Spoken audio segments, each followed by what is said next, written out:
Halo, selamat datang di kota seribu sungai, Banjarmasin, kota yang tak hanya kaya akan sejarah, tapi juga menyimpan kisah-kisah menarik dari masa ke masa. Dari era kerajaan, masa kolonial, tragedi 1998, hingga perkembangan kota di era modern.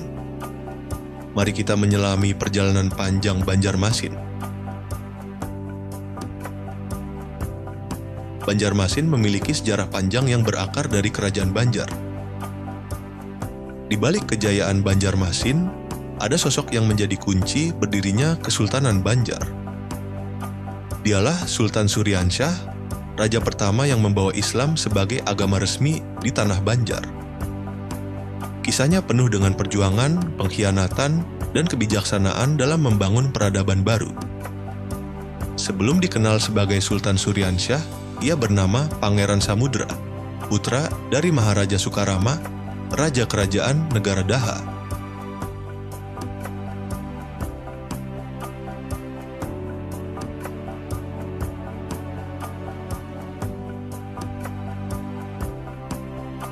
Namun, takhta yang seharusnya menjadi miliknya justru direbut oleh pamannya, Pangeran Tumenggung, setelah kematian ayahnya.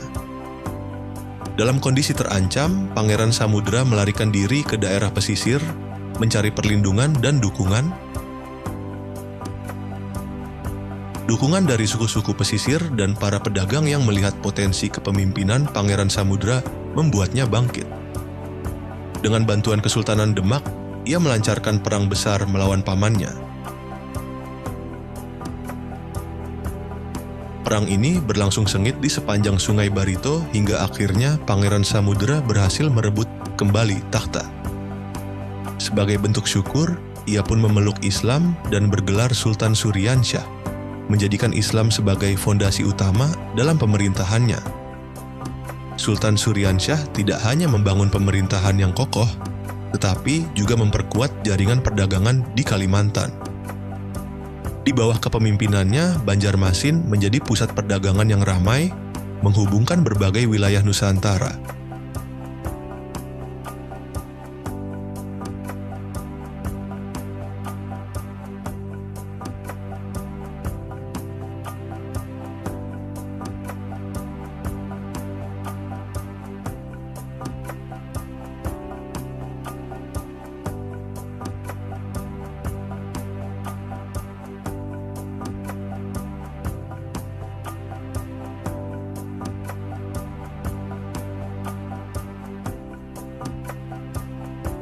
Pangeran Samudra, yang kemudian bergelar Sultan Suryansyah, adalah pendiri kerajaan ini.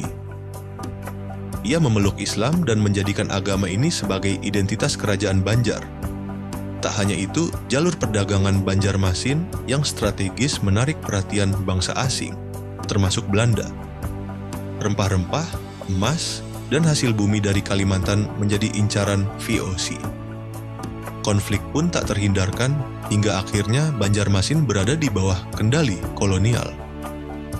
Perlawanan terhadap kolonialisme membara di tanah Banjar.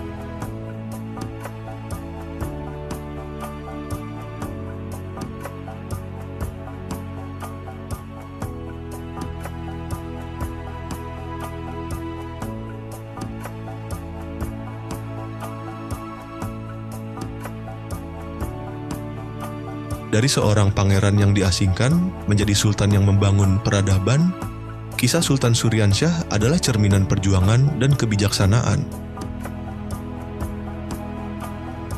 Ia adalah pemimpin yang mengukir sejarah, membawa Banjarmasin ke dalam era baru yang penuh kemajuan.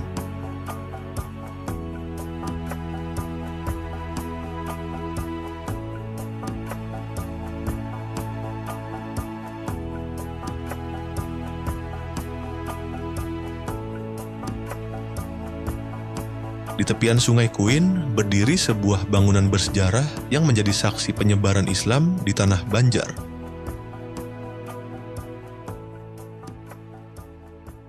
Masjid Sultan Suryansyah, masjid tertua di Kalimantan Selatan, bukan sekadar tempat ibadah, tetapi juga warisan kejayaan Kesultanan Banjar.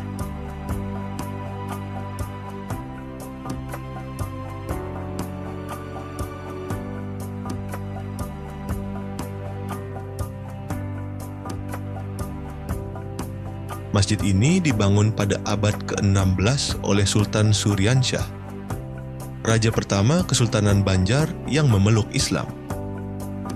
Setelah menaklukkan kerajaan negara Daha dan mendirikan kesultanan baru di Banjarmasin, Sultan Suryansyah menjadikan Islam sebagai agama resmi kerajaan. Sebagai bentuk komitmen, ia membangun masjid yang kelak menjadi pusat penyebaran Islam di Kalimantan Selatan. Masjid Sultan Suryansyah memiliki arsitektur khas Banjar dengan atap tumpang tiga, yang melambangkan keseimbangan antara dunia, akhirat, dan Sang Pencipta. Dibangun dengan kayu ulin, masjid ini tetap kokoh meski sudah berusia ratusan tahun. Salah satu keunikannya adalah adanya mihrab yang terpisah dari bangunan utama, sebuah ciri khas masjid-masjid tua di Nusantara.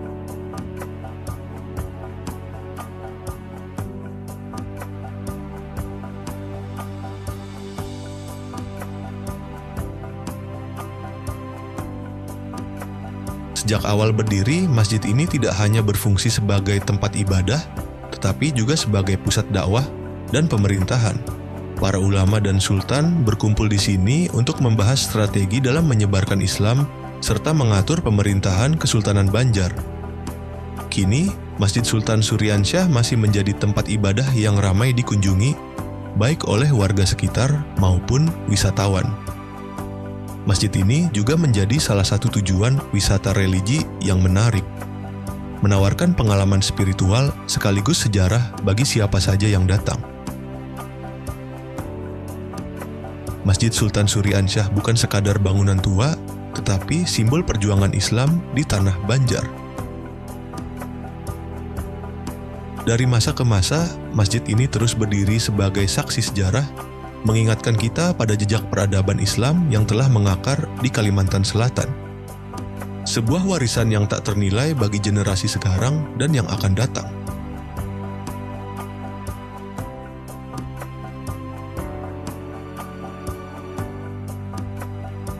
Salah satu tokoh penting dalam sejarah ini adalah Pangeran Antasari, yang memimpin Perang Banjar pada 1859. Salam jiwa suci, hari ini kita kunjungan Lima Liputan Makam. Kita ke makam Pangeran Antasari yang tepatnya makamnya itu di Jahri Saleh di daerah Sungai Jingah juga. Ini makamnya lagi pemugaran, makamnya bersih banget, baru selesai diperbaiki, mungkin dipugarkan. Mari kita sama-sama melihat makam ini. Jadi kawan-kawan, untuk berziarah ke sini sangat aman sekali bagi para penziarah di kota sini. Kita sama-sama kita melihat kondisi dan keadaan dan bagaimana makam Pangeran Antasari. Sekian, terima kasih.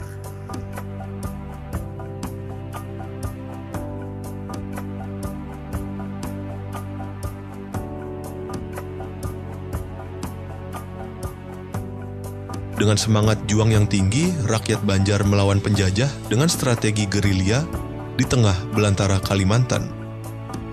Meskipun akhirnya perang ini berakhir dengan kekalahan bagi rakyat Banjar, perjuangan mereka menjadi simbol perlawanan luar biasa.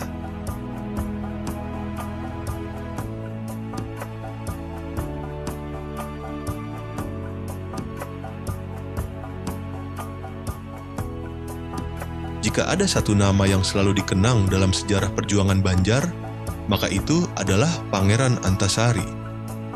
Seorang pemimpin yang tidak gentar menghadapi penjajah, yang lebih memilih bertarung hingga titik darah penghabisan demi mempertahankan kehormatan bangsanya.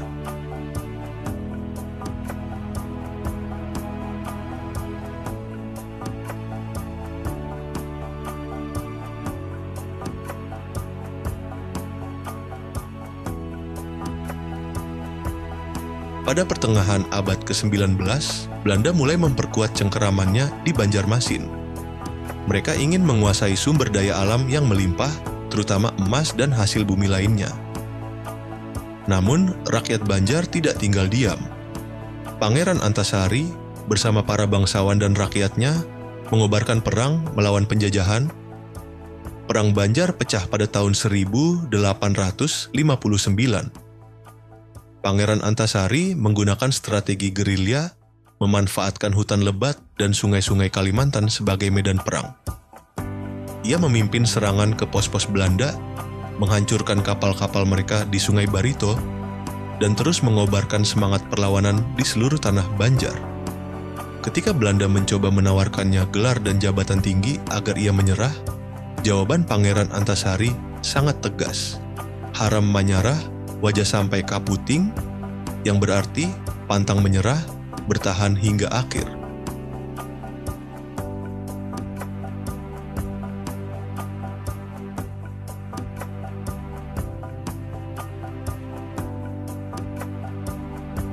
Meski menghadapi tekanan besar, ia tetap teguh memimpin perjuangan hingga akhirnya terkena penyakit cacar di tengah pertempuran dan wafat pada tahun 1862. Namun, semangatnya tidak pernah padam dalam hati rakyat Banjar. Hari ini, nama Pangeran Antasari diabadikan sebagai pahlawan nasional Indonesia. Makamnya menjadi tempat penghormatan dan semangat perjuangannya masih hidup dalam jiwa masyarakat Banjar. Pangeran Antasari adalah simbol keberanian, tekad, dan perjuangan tanpa henti.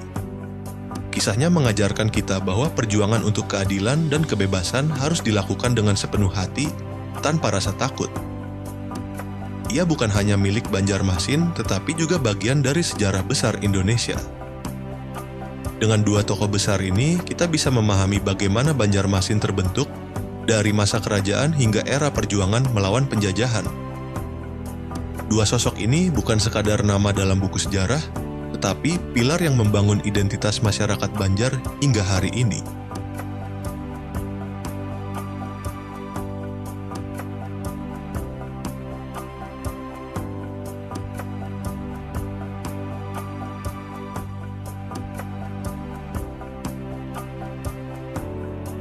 Sejarah modern Banjarmasin juga mencatat salah satu peristiwa kelam, yakni kerusuhan besar pada 23 Mei 1998. Ketika krisis ekonomi melanda Indonesia, ketegangan sosial di berbagai daerah meningkat, termasuk di Banjarmasin. Demonstrasi yang awalnya damai berubah menjadi amukan massa yang tak terkendali. Toko-toko terbakar, pusat perbelanjaan dijarah, dan banyak bangunan hancur akibat kemarahan rakyat yang meluap. Peristiwa ini menjadi refleksi dari masa-masa sulit yang pernah dialami kota ini. Banjarmasin bukan hanya kaya sejarah, tetapi juga budaya yang unik. Budaya sungai masih sangat kental, terlihat dari keberadaan pasar terapung yang menjadi daya tarik wisata. Pasar terapung bukan sekadar tempat jual beli, tetapi juga cerminan cara hidup masyarakat Banjar yang sejak dulu menjadikan sungai sebagai pusat aktivitas.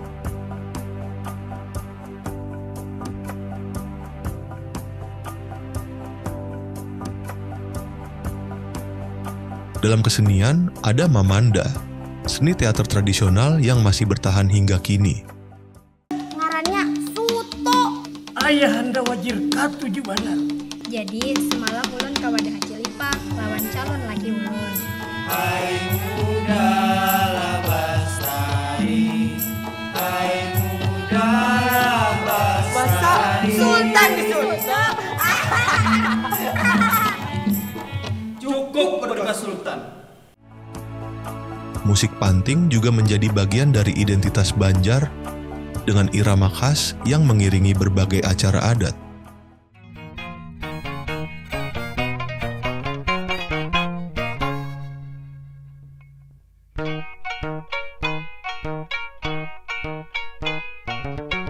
Sultan manulung perjanjian,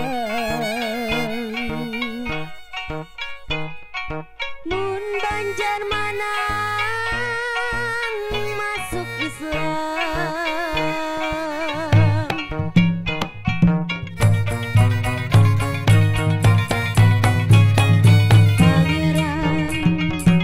Pangeran Raga Buana, ahli waris kerajaan Dahan, dibuang paman area Batata, kabalan deang wadah pembukaannya, di kampung di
Salam jiwa suci. Hari ini Mr. Siga masih jalan-jalan di Kota Banjarmasin, memperkenalkan Kota Banjarmasin.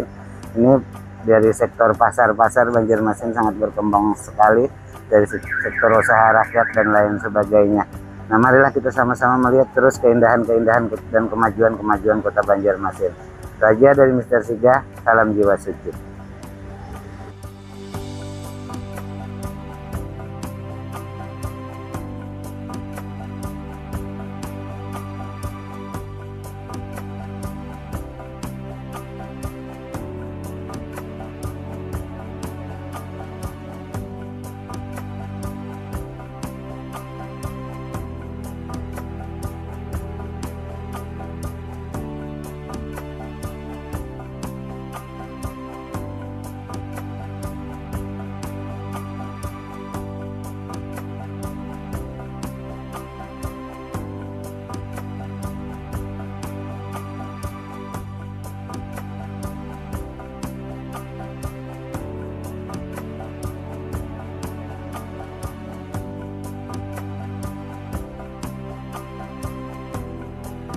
Banjarmasin juga terkenal dengan kulinernya yang khas. Soto Banjar dengan kuah bening dan aroma rempah yang kuat menjadi favorit banyak orang. Lontong orari, wadai ipau, dan ketupat kandangan juga menjadi bagian dari cita rasa khas Kalimantan Selatan.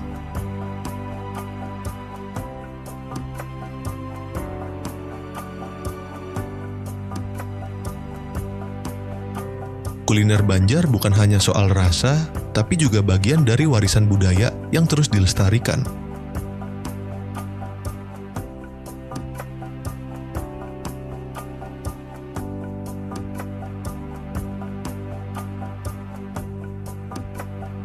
Baju adat Banjar, seperti baju kurung dan laung, ikat kepala khas pria Banjar, masih digunakan dalam berbagai acara adat dan pernikahan.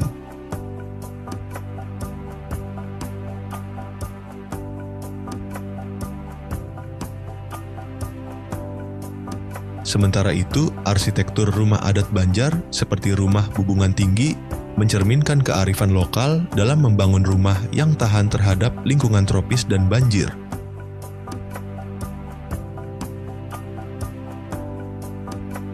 Kini, Banjarmasin terus berkembang menjadi kota modern dengan infrastruktur yang semakin maju.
Meski perubahan zaman membawa berbagai tantangan, masyarakat Banjar tetap mempertahankan nilai-nilai budaya mereka. Dengan kombinasi sejarah, budaya, dan kemajuan zaman, Banjarmasin tetap menjadi kota yang menarik untuk dijelajahi.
Dari masa kerajaan hingga era modern, Banjarmasin terus berkembang tanpa melupakan akar budayanya.